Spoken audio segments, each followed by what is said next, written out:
And I actually was able to put into a law that would imprison anyone who actually gives drugs to young people. And also I was able to help to put steroids in a category like the other drugs. So that is an offense. You will get jail time. Of course, Marion Jones is a different story because I kind of feel sorry for her. I kind of felt that although now you have choices, you have a choice to do things. I didn't have a choice. My only choice was to try to change my life after my episode, and which is what I was able to do. And now, going through all of that true testimony, I have to come back to my own self. I have to be true to myself. And a lot of times it's hard because when you're in that arena, just like if you're a movie star, if you're not used to being famous, you start losing yourself. And that's what happened to me. And now for the next generation, there's no excuses now. Because Marion Jones is just one example of what happened, or what can happen to an athlete. Now, steroids are all over the place, in the gym room, in the locker rooms. I mean, young people can get it over the internet. Go on the internet, type in steroids. They have like millions of sites. How to mix them, the type, the color, the this and that. It's all over the place. I mean, it's so broad now. You know, anybody can take it now. So my story is basically a lesson for any young person out there because, like you said, Loretta, the coaches are not the one that actually can get the side effects. It's the athletes who are getting the side effects of these drugs. And I've just been extremely blessed because I'm still healthy, I'm still strong, I'm still alive that I can tell my story. And I know even some of the ladies that I competed with on the Nature I Track Club, I'm telling you, half of them crazy. Half of them simply because mentally it makes you depressed, and then you don't know the side effects of some of these drugs. It may affect me one way, but it may affect other people in different ways. So I feel blessed. I'm thankful, you know, because I have supportive family and friends, and I have people who believed in me. And if I didn't have that, I think it would have been really, really a tragedy for me. I could have been dead. But I think the whole my whole thing is it's just been an experience for me, and no one can actually experience what I have. So I thank you. But I do want to read an excerpt from my book. I said I wouldn't break down. Okay. And this is from my Senate committee hearing on steroids, and I just want to read my testimony. It says, on page 176, it says, now it was my turn to give my full testimony to Senator Biden and the committee. I got that same nervous feeling in my stomach. I looked around the courtroom and everyone was staring at me.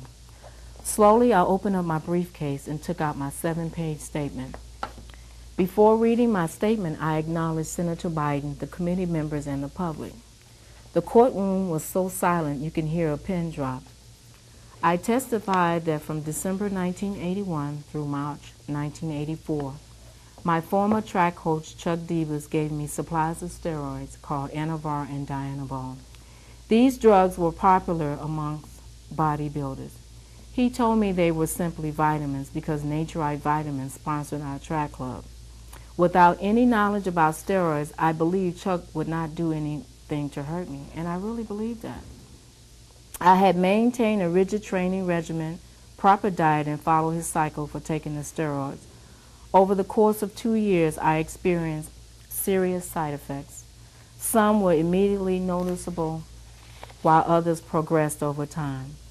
Some of the permanent side effects were acne or psoriasis, deepening of my voice, decreased breast size, increased body hairs, unexplained weight gain, menstrual irregularities, and genital changes. While taking the steroids, I said my ability to adapt to increased workloads and to combat fatigue was much easier. My muscular body was as solid as a rock. I looked like Hulk Hogan on a good day. Almost overnight, my body transformed from that of a naturally beautiful woman to the physique of a hard, muscular man. Hair sprouted on my chin, chest, and breast. I grew a mustache and my voice deepened. My female organs grew to embarrassing proportion. I paused for a moment to collect my thoughts while my tears streamed. I hung my head down to hide my shame and cover my eyes with my hands. And these guys on the Senate committee, they were not merciful. They were asking me questions about like my private parts and things like that. So, but this is just the extreme in which I dealt with steroids, and it's not a good thing. I mean, because you actually put in a male hormone to the body, something that we already have. You know, women have more estrogen than progesterone, but when you put progesterone more in your system, you become looking like a guy. But I like looking like a female because I like it better. So that's my true to me story, and I just want to close with this last chapter, why I chose True to Me. This speaks to one of my main reasons for writing this book. I look at young athletes, particularly women, and I see young people who are potentially as vulnerable as I was. When we are young, we glory in our bodies, and for those of us who are athletes, it's easy to lose track of priorities in our search to gain that extra edge. Our desire to succeed, to be the best, can lead us right into the insane ensnares of unscrupulous men and women, such as I have with divas.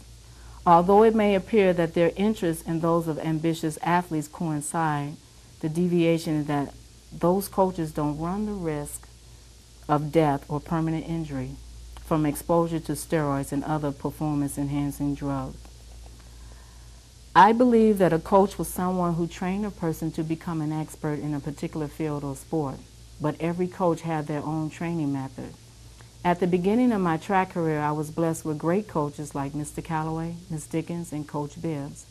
Later, Pat Connolly, like my early coaches, believed in my natural talent and abilities, and their guidance helped my athletic skill develop over time.